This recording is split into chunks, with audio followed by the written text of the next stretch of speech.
Hello दोस्तों, स्वागत है हमारे चैनल फार्माटून, जहां पर फार्मेसी से रिलेटेड वीडियो आपको मिलती रहेंगी। तो चैनल को सब्सक्राइब करना ना भूलें और वीडियो को शेयर करें और लाइक करें। तो चलिए आज का वीडियो हम शुरू करते हैं। तो आज के वीडियो में हम फार्मेसी से सेमेस्टर 5th का सब्जेक्ट लेके आए हैं, जो कि इंडस्ट्रियल फार्मेसी फर्स्ट है, जिसका सब्जेक्ट कोड है BP502T। तो इसमें हम यूनिट 4th लेके आए हैं, जिसका मतलब टॉपिक है पेरेंटल प्रोडक्ट। तो इसको चलिए आइए डिस्कस करते हैं। इसका नोट्स हम अपने डिस्क्रिप्शन में डाल देंगे, तो वहाँ से आप इसको डाउनलोड कर लीजिएगा। तो चलिए वीडियो को शुरू करते हैं। पेरेंटल प्रोडक्ट मीन्स क्या होता है कि ये हमारा दो ग्रीक वर्ड से लिया गया है। पेरेंटल प्रोडक्ट, जिसको हम पैरा मीन्स क्या होता है आउटसाइड, मतलब बाहर। एंट्रॉन मतलब इंटेस्टाइन, मतलब इंटेस्टाइन के बाहर की बात कर रहा है कि पेरेंटल प्रोडक्ट वो होता है। इसमें स्टेराइल सॉल्यूशन होता है और सस्पेंशन ऑफ ड्रग हम लेते हैं एक्वस फॉर्म में या ऑयली फॉर्म में। इसको हम ड्रग के साथ इन्वॉल्व करके अपने बॉडी में इंजेक्ट करते हैं। एडमिनिस्टर्ड डायरेक्टली थ्रू वेंस में दिया जाता है, इस मसल्स में दिया जाता है, या स्किन में दिया जाता है, या कुछ स्पेशल जगह जैसे स्पाइनल कॉर्ड पे। उसी में आगे है वन और मोर एक्टिव इंग्रेडिएंट्स, एक या एक से अधिक एक्टिव इंग्रेडिएंट उसमें इम्प्लीमेंट करके हम एडमिनिस्ट्रेट करते हैं। किसके थ्रू? इंजेक्शन के थ्रू, इन्फ्यूज़न के थ्रू, इम्प्लांटेशन के थ्रू बॉडी में। कि मतलब हम कई तरीक़ों से हम ड्रग को हम डिलीवरी करते हैं अपने बॉडी में, जैसे इंजेक्शन बोल दिया गया, इन्फ्यूज़न या इम्प्लांटेशन के थ्रू। ये प्योर फॉर्म में होता है, free from physical, chemical and biological contamination से होता है। मतलब प्योर फॉर्म में होता है, मतलब इसमें कोई भी फॉरेन पार्टिकल्स या फॉरेन इन्वॉल्वमेंट कुछ नहीं होते। तो ये पूरा प्योर फॉर्म में होता है। Packed in either single dose या माउथ डोज कंटेनर, ये मतलब सिंगल डोज कंटेनर में पैक होता है या माउथ डोज कंटेनर में पैक होता है। इसका रीज़न देख लेते हैं कि इसका फास्ट ऑनसेट एक्शन होता है, इसकी 100% बायोबिलिटी होती है। एडवांटेजेस भी पढ़ लेते हैं कि हाँ ये useful for who do not take orally, जो मतलब जो कि कोई पेशेंट होते हैं कि हम ओरली उनको नहीं दे पाते कोई ड्रग्स, तो उसको हम और इसके वेंस के थ्रू हम देते हैं, तो उसके लिए बहुत यूज़फुल है। इमरजेंसी सिचुएशन में हमको देते हैं, जैसे कोई एक्सीडेंट केस आ गया तो मान लीजिए ओरली उसको हम नहीं दे पा रहे हैं, तो इमरजेंसी केस में हम उसको वेन के थ्रू ड्रग को डिलीवर कर रहे हैं उसकी बॉडी में, तो वो उसका एडवांटेजेस है। प्रोवाइडिंग सस्टेन ड्रग डिलीवरी, मतलब तुरंत रिलीफ दिलाता है। अवॉइड फर्स्ट फास्ट मेटाबॉलिज्म की मेटाबॉलाइज को अवॉइड करता है। यूज़फुल फॉर ड्रेवलिंग फ्लूइड, इलेक्ट्रोलाइट्स और न्यूट्रिएंट्स को मतलब डिलीवर करने के लिए, जैसे NSRL है, ये सारी DNS है, ये सब हम क्या है फ्लूइड द्वारा हम बॉडी में पहुंचाने का काम करते हैं। तो ये भी एडवांटेज है। इसकी कंप्लीट बायोबिलिटी होता है, रैपिड ऑनसेट एक्शन होता है। इसकी जो बायोबिलिटी होती है 100% होती है। इसका डिसएडवांटेज देख लेते हैं कि इसका डिसएडवांटेज क्या है। कि डिसएडवांटेज पेन ऑन इंजेक्शन, मतलब इंजेक्शन के थ्रू देंगे तो ये पेन करता है। इसके लिए ट्रेंड पर्सन चाहिए। सेंसिटिविटी और एलर्जिक रिएक्शन भी कॉज करता है जब हम इंजेक्शन को इंजेक्ट करते हैं। मोर एक्सपेंसिव होता है और कॉस्टली होता है इसको बनाने में। रिक्वायर स्पेशलाइज्ड इक्विपमेंट, इसके लिए ज़रूरत पड़ते हैं, या डिवाइसेस और टेक्निक इसको प्रिपेयर करने के लिए और एडमिनिस्ट्रेट करने के लिए ड्रग को ज़रूरत पड़ती है। बात कर लेते हैं route of administration. Route of administration मतलब ड्रग को डिलीवर करने के कौन कौन से रूट ऑफ एडमिनिस्ट्रेशन है। पहला हमारा इंट्रावेनस IV, जिसको हम शॉर्ट फॉर्म में जानते हैं। इसको हम डायरेक्ट हम पेशेंट को वेंस में देते हैं। इसका रिजल्ट क्या होता है? रैपिड ऑनसेट एक्शन होता है। दूसरा है इंट्राडर्नल इंजेक्शन।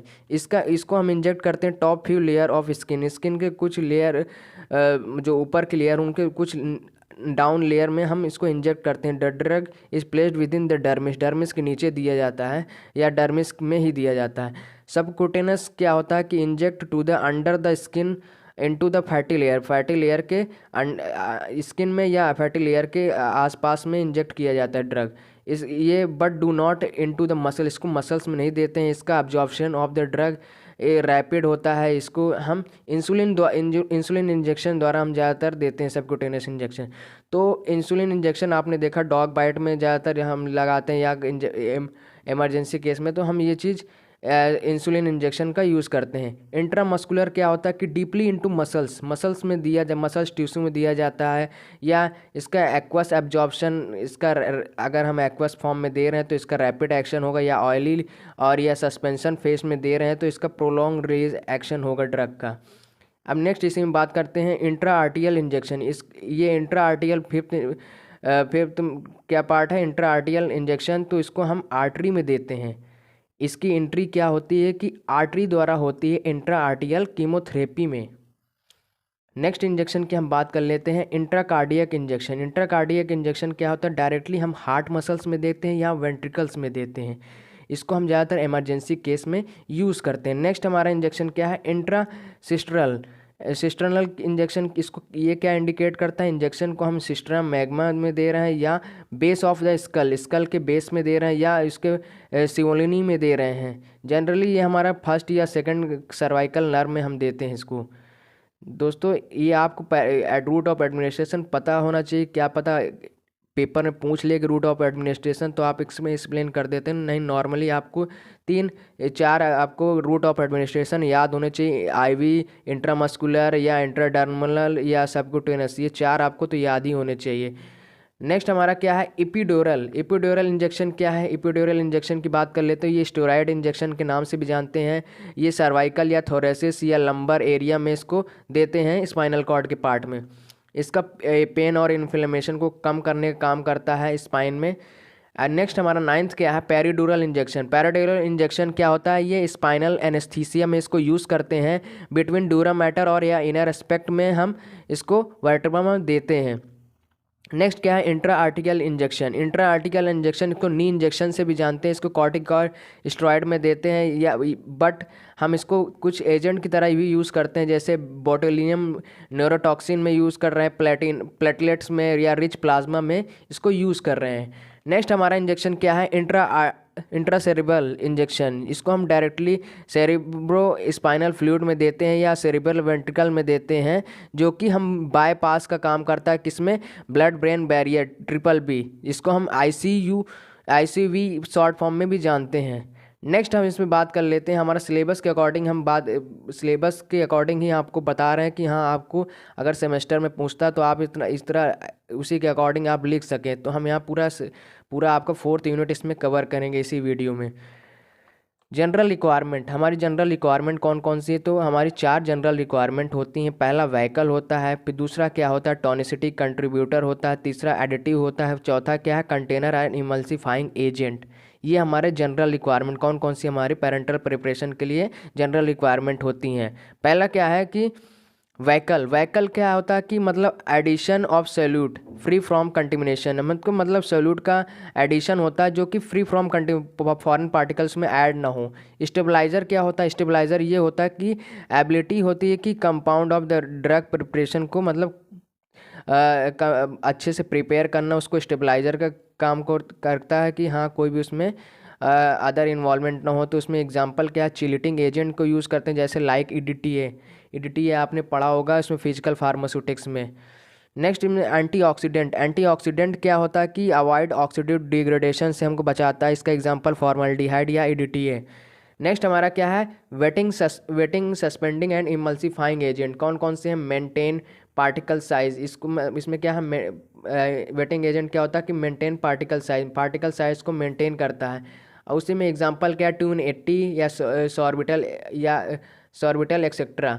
नेक्स्ट इसी में क्या है कि सस्पेंडिंग एजेंट क्या होता है, इसमें है अगेसिया और जिलेटिन हमारे सस्पेंडिंग एजेंट। बफरिंग एजेंट क्या होता है कि formulation must be maintain the Indeed pH, मतलब इसमें pH की ज़रूरत पड़ती है, जिसकी एग्जांपल है एसीटोन या सिट्रेट एक्सेट्रा। एंटी माइक्रोबियल क्या होता है कि माइक्रोबियल ग्रोथ को रोकना, तो उसमें फिनॉल या क्लोरोब्यूटेनॉल एक्सेट्रा, ये सारे एग्जांपल हैं। नेक्स्ट उसी में टॉनिसिटी कंट्रीब्यूटर क्या होता है।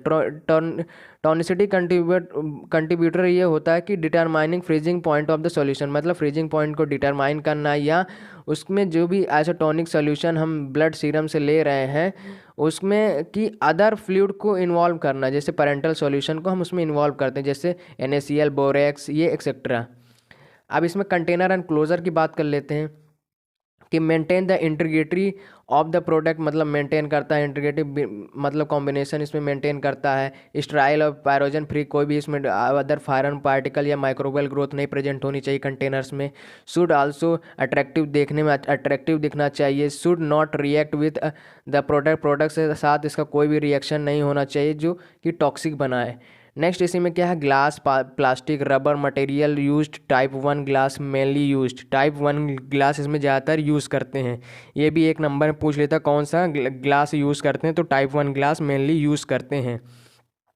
प्लास्टिक यूज्ड इन, प्लास्टिक कौन कौन सी यूज़ करते हैं, पॉलीइथेनाइल और पॉलीप्रोपनाइल।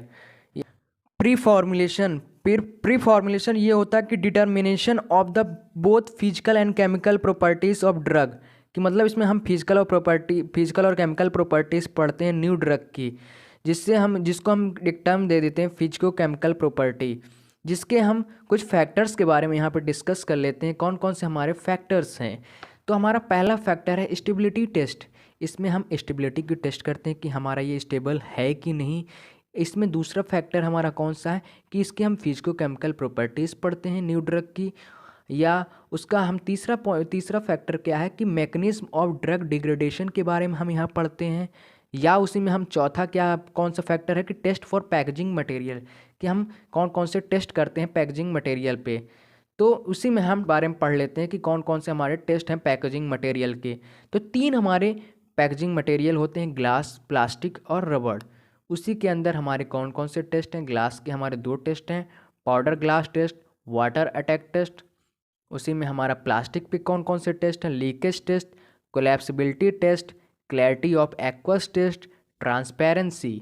हमारे 4 प्लास्टिक के टेस्ट हैं। रबड़ के भी हमारे 4 टेस्ट हैं, कौन से हैं, penetrability, fragmentation, self stability test, extractive test. ये हमारे रबड़ के टेस्ट हैं। इसी में हम प्रोडक्शन ऑफ पैरेंटल क्या है कि हम यहाँ पे हमारे 4 हमारे हैं प्रोडक्शन ऑफ पैरेंटल टाइप्स में, कि पहला क्या है इसके टाइप्स हमारे क्या हैं, पाउडर पैरेंटल फॉर इंजेक्शन, जिसमें हम सेफेक्सिन फॉर इंजेक्शन यूज़ करते हैं एग्जाम्पल में। कोलाइडल सॉल्यूशन में कौन से यूज़ करते हैं, आयरन डेक्सट्रॉन यूज़ करते हैं। इंजेक्टेबल सॉल्यूशन में क्या यूज़ करते हैं, मिथाइल पैराडिसोलोन एसीटोन यूज़ करते हैं। ऑयल इंजेक्शन में क्या यूज़ करते हैं, डेमीपेराडोल इंजेक्शन यूज़ करते हैं। ये हमारे 4 टाइप्स हैं। पहला क्या है, powder parental for injection, colloidal solution, injectable solution, oily injectable solution. ये हमारे 4 टाइप्स हैं पैरेंटल प्रोडक्ट के। अब इसी में हम प्रोडक्शन की बात कर लेते हैं। अगला टॉपिक हमारा क्या है, प्रोडक्शन ऑफ पैरेंटल प्रोडक्ट। तो हमारा इसमें प्रोडक्शन के 5-6 स्टेप हैं, इनको डिस्कस कर लेते हैं। पेपर में पूछ लेता है, अगर पेपर में आपसे पूछ लेता है पैरेंटल प्रिपरेशन के पूरा लिखिए, तो आपको आना चाहिए पैरेंटल प्रोडक्ट की डिफिनेशन, उसका एडवांटेज, डिसएडवांटेज, टाइप्स, उसके पैकेजिंग फैक्टर्स या व्हीकल्स स्टेबलाइजर, ये सब आपको पता होना चाहिए। तभी आप उसको 10 नंबर में डिफ़ाइन कर पाएंगे या 7 नंबर में। ज़्यादातर लॉन्ग में हमको बहुत सारा मैटर लिखना रहता है, तो ये सारे मैटर्स आपको तैयार होंगे तभी आप लिख पाएंगे, नहीं तो आपका पेपर छूट जाएगा। आपको मैटर लिखना आना चाहिए। डार्क हेडिंग करिए ज़रूर, मतलब जो चीज़ आपको आती रहे तो उसको आप डार्क अंडरलाइन कर देंगे, उससे एग्ज़ामिनर के ऊपर अच्छा इम्पैक्ट जाता है कि हाँ आपको आ रहा है। अगर आप खिचड़ी जैसे पका के उसमें आ गए हैं तो आपको उसमें एग्ज़ामिनर कम ही नंबर देगा, लगेगा कि इसको कुछ आ ही नहीं रहा है। तो आप अच्छे से पेपर करिए, जो आता रहेगा उसको डार्क अंडरलाइन ज़रूर कर दीजिएगा। इसी में हम चलिए बात कर लेते हैं अपने टॉपिक की। जो प्रोडक्शन ऑफ पैरेंटल प्रोडक्ट की कौन कौन से हमारे प्रोडक्शन होते, कैसे हम प्रोडक्शन करते हैं। पहला क्या है, क्लीनिंग, साफ़ सफाई। फिर उसके बाद हम बल्क की प्रिपरेशन करेंगे, उसको फ़िल्टर करेंगे, फिर उसको फिलिंग का प्रोसेस करेंगे, एम्पूल्स या वायल्स में भरते हैं, या उसको सील करेंगे, फिर उसके बाद स्टेराइल कर देंगे, फिर उस पर क्वालिटी कंट्रोल टेस्ट करेंगे। नेक्स्ट हमारा क्या है, एसेप्टिक वर्क। एसेप्टिक वर्क क्या होता है, जैसे हमने आपने माइक्रोबायोलॉजी में पढ़ा होगा, एसेप्टिक लेआउट के बारे में आपने पढ़ा कि वहाँ पे कई वहाँ पे कोई भी पैरोजन फ्री फ्रॉम कंटेमिनेशन होना चाहिए, स्टेलाइजेशन एरिया होना चाहिए, कोई भी उसमें हमारे जो भी इंस्ट्रूमेंट यूज़ कर रहे हैं उसमें कोई भी कंटेमिनेशन नहीं प्रेजेंट होने जाना चाहिए। तो उसी के बारे में बात कर लेते हैं। यहाँ प्रिकॉशन बोलते हैं कि मतलब कौन कौन से हमें सावधानियाँ बरतनी चाहिए। पहला क्या है, free from microwell contamination, contamination से फ्री होना चाहिए, कोई भी टच टेक्निक नहीं इन्वॉल्व होनी चाहिए, एयर डिस्टर्बेंस नहीं होना चाहिए कि वहाँ पे शोर और नहीं होना चाहिए। जब हम प्रिपेयर कर रहे हैं कोई ड्रग, वहाँ पे ट्रेंड पर्सन की ज़रूरत पड़ती है, कोई भी कंटेमिनेशन हो तो उसको हम रिमूव कर लें। मान लीजिए कोई चीज़ हमारे यहाँ पे कहीं रिमूव होती है तो उससे पूरा इम्पैक्ट करता है कि पूरी ड्रग ख़राब हो जाती है। तो इसकी वजह से हमको जो भी यहाँ पे कोई भी गलती दिखती है, यहाँ पे कोई फॉरेन पार्टिकल्स वहाँ पे इन्वॉल्वमेंट उसका दिखता है, तो हम उसको पूरा ड्रग को निकाल लेते हैं बाहर कि हाँ उससे अनदर ड्रग उसकी ख़राब ना हो। तो इस वजह से वहाँ पे कोई भी अदर अदर कंटेमिनेशन नहीं प्रेजेंट होना चाहिए। इसमें हम आगे बात कर लेते हैं फिलिंग। फिलिंग क्या होता है, फिलिंग ये दोस्तों 2 नंबर में ज़रूर पूछता है या 7 नंबर में। फिलिंग, सीलिंग, पैकेजिंग मटेरियल, ये सारे एक साथ पूछ ले तो आप फिलिंग के बारे में आपको पता होना चाहिए। तो फिलिंग क्या होता है, consist of quantity of product measuring by precision. इसको हम प्रिसीजन के अकॉर्डिंग उसमें फिल करते हैं। फिर उसके बाद मॉडर्न डेज में, आज के डेज में automatic high speed filling machine use की जाती हैं, जिसमें हम 300 से या 300 से अधिक कंटेनर पर मिनट में भर लेते हैं। नेक्स्ट उसी पॉइंट है कि सॉल्यूशन स्टेलाइड होना चाहिए, जो कि हम फिल्ट्रेशन टेक्निक से करते हैं। उसको फिल्ड किस में करते हैं, एसेप्टिक कंडीशन के थ्रू हम उसको फिल करते हैं। नेक्स्ट इसी में बात कर लेते हैं, सीलिंग की बात कर लेते हैं। हम उसको सील कैसे करेंगे, प्रिवेंट द कंटेमिनेशन से बचाएंगे। वाइल्स और बॉटल को हम सील करेंगे बाय क्लोज, उसको जब अच्छे से क्लोज होगा तभी हम उसमें हम सील मारेंगे। तो उसके बाद फिर अगर ओपन होगा क्लोजर तो उससे ड्रग क्या हो जाएगी, ख़राब होगी। वैरायटी ऑफ एटोनॉमिकल सीलिंग करेंगे, डिवाइस यूज़ करते हैं जिसको जो आजकल के डेज में प्रेजेंट है। आजकल तो मॉडर्न टाइम चल रहा तो हर चीज़ क्या है, एटोनॉमिकल चीज़ें हो गई हैं। अब यहाँ पे स्टेलाइजेशन की बात कर लेते हैं। स्टेलाइजेशन क्या होता है कि हमारा यहाँ पे कोई फॉरेन पार्टिकल्स इन्वॉल्वमेंट नहीं होना चाहिए, पायरोजन फ्री होना चाहिए। हमारे कोई भी जो इंस्ट्रूमेंट यूज़ कर रहे हैं उसमें कोई भी माइक्रोबियल ग्रोथ नहीं प्रेजेंट होनी चाहिए, या कोई भी डस्ट पार्टिकल्स या कोई भी फंगल ग्रोथ वहाँ पे नहीं होनी चाहिए। तो स्टेलाइजेशन होते हैं, उसी के अंदर हम कौन कौन से स्टेलाइजेशन होते हैं हम उनके बारे में डिस्कस कर लेते हैं। तो पहला स्टेलाइजेशन क्या होता है, मॉइस्ट हीट स्टेलाइजेशन, जिसमें हम किसकी किलिंग की बात कर रहे हैं, बैसिलस स्टेरोथर्मोफिलस की बात कर रहे हैं, जिसको हम यहाँ पे किल किया जाता है उसके स्पोर्स को। दूसरा क्या है, ड्राई हीट स्टेलाइजेशन, इसमें हम किलिंग किसकी बात कर रहे हैं, स्पोर्स ऑफ बैसिलस पैरामेलस की बात कर रहे हैं। नेक्स्ट हमारा क्या है, आयोनाइजेशन रेडिएशन, इसमें स्पोर्स ऑफ बैसिलस परमिलस बैसिलस सेबेलसस की बात कर रहे हैं, जिसकी हम किलिंग की बात कर रहे हैं। गैसीय स्टेलाइजेशन में क्या है, बैसिलस सबटाइल्स की बात कर रहे हैं। फिल्ट्रेशन स्टेलाइजेशन में क्या कर रहे हैं, बात किसकी, स्पोर्स ऑफ स्क्रेटा मैरिसेस की बात कर रहे हैं। यहाँ पे 5 हमारे यहाँ स्टेलाइजेशन की बात हुई। पहला क्या, moist heat sterilisation, dry heat sterilisation, ionisation radiation, gaseous sterilisation, filtration sterilisation. ये हम अगर हमारा दोस्तों पूछ रहा है स्टेलाइजेशन के बारे में पूछ लेता है, पिछली बार 7 नंबर में पूछा गया, तो इसको भी ये आपके लिए बहुत इंपॉर्टेंट है। 2 नंबर में पूछ लेता है कौन कौन से हम स्टेलाइजेशन टेक्निक यूज़ करते हैं, तो ये आपको पाँचों पता होना चाहिए। अब यहाँ पे प्रोडक्शन फैसिलिटीज़ की बात करते हैं कि ड्रग को हम कैसे मैन्युफैक्चर करते हैं, प्रिपेयर करते हैं, कौन कौन से एरिया में हम उसको डिलीवर करते हैं, तो वो चीज़ भी हमको पता होना चाहिए। तो हमारे कई सारे हैं। पहला तो हमारा यहाँ पे स्टोर रूम होता है। स्टोर रूम से ड्रग क्या डिलीवर हो, कहाँ पे, क्लीनअप एरिया में जाएगी, क्लीनअप एरिया से प्रिपरेशन एरिया में जाएगी, प्रिपरेशन एरिया के बाद एसेप्टिक फिलिंग एरिया में जाएगी, फिर उसका स्टेलाइजेशन होगा, फिर उसको हम ड्रग किसको भेजेंगे, क्वारंटाइन एरिया में भेजेंगे, फिर पैकेजिंग एंड फिनिशिंग में भेजेंगे, फिर उसके बाद लास्ट स्टेप क्या है हमारा, स्टोरेज एंड शिपिंग में भेजेंगे। अब इनके बारे में थोड़ा सा हम डिस्कस कर लेते हैं कि हाँ स्टोर रूम कहाँ, क्लिनिक का एरिया कैसा होना चाहिए, तो उसके बारे में भी हम यहाँ पे देख लेते हैं। तो हमारा यहाँ aseptic and stainless steel leading floor होना चाहिए, कि मतलब कैसा वहाँ पे क्लीनअप एरिया होना चाहिए। और उसी में हम दूसरा बात कर लेते हैं कि प्रिपरेशन एरिया क्या हो सकता है। वहाँ पे कोई भी एसेप्टिक इन्वॉल्वमेंट नहीं होना चाहिए, माइक्रोबियल फ्री होना चाहिए, एग्जॉस्ट लगा रहना चाहिए, क्लोजर एट कंटेनर, कंटेनर को एकदम पूरा अच्छे से क्लोज होना चाहिए। उसी में हम बात कर लेते हैं कि स्टरलाइजेशन, होल सैंपल को स्टराइल करेंगे। फिर उसके बाद हम बात कर लेते हैं कि एसेप्टिक फिलिंग एरिया क्या कैसा होना चाहिए। तो एयर लॉक होना चाहिए, ट्रेंड पर्सोनल वहाँ पे होने चाहिए, मिनिमम मूवमेंट होना चाहिए। वहाँ पे जो फिल्टर है, फिल्टर जो यूज़ किया जा रहा है 0.3 माइक्रो का होना चाहिए फिल्टर। हमारे यहाँ यूवी लैंप यूज़ किए जाते हैं। ये हमारे चार उनके बारे में, अगर हम प्रोडक्शन फैसिलिटीज़ के बारे में पूछता तो ये आप उनके बारे में भी लिख सकते हैं कि कैसा है वहाँ पर इन्वायरमेंट होना चाहिए, सैंपल को पूरा स्टाइल करेंगे, माइक्रोबियल फ्री होना चाहिए, एग्जॉस्ट लगाना नहीं चाहिए, हेपा फिल्टर यूज़ किए जाते हैं जो कि 0.3 माइक्रो का होना चाहिए। वहाँ पे कोई यूवी लैंप यूज़ करते हैं, ट्रेंड पर्सन या उसमें एयर लॉक होना चाहिए। तो ये सारी चीज़ें प्रोडक्शन फैसिलिटीज़ में हम यूज़ करते हैं। अब आगे हम इसकी बात कर लेते हैं। ये भी दोस्तों पूछता है, इसको भी आप तैयार कर लेंगे। इसको ये आप माइक्रोबायोलॉजी में पढ़े होंगे तो इस वजह से आपको याद होगा, मगर एक बार आप इसको बना के भी तैयार कर सकते हैं। आगे चल के आप इसको उसमें क्वालिटी एश्योरेंस में भी पढ़ेंगे, तो ये बहुत इंपॉर्टेंट है। ये प्रोडक्शन फैसिलिटीज़ आपको आने चाहिए। इसके हम बात करने जा रहे हैं आप बहुत most important, small volume parental preparation, large volume parental preparation. ये भी पूछता है, क्या पता इस बार 7 नंबर में पूछ ले, पिछली बार 2 नंबर पूछा गया था। तो इसको भी हम देख लेते हैं। इंक्लूडिंग एम्प्यूल्स ऑफ 1 ml का एम्प्यूल्स हो सकता है, या 2 ml का हो सकता है, या 3 ml का, या अप टू 20 ml का एम्प्यूल्स हो सकते हैं। वाइल्स क्या हो सकते हैं, वो 1 ml से लेकर 30 ml तक हम वाइल्स इसमें यूज़ करते हैं।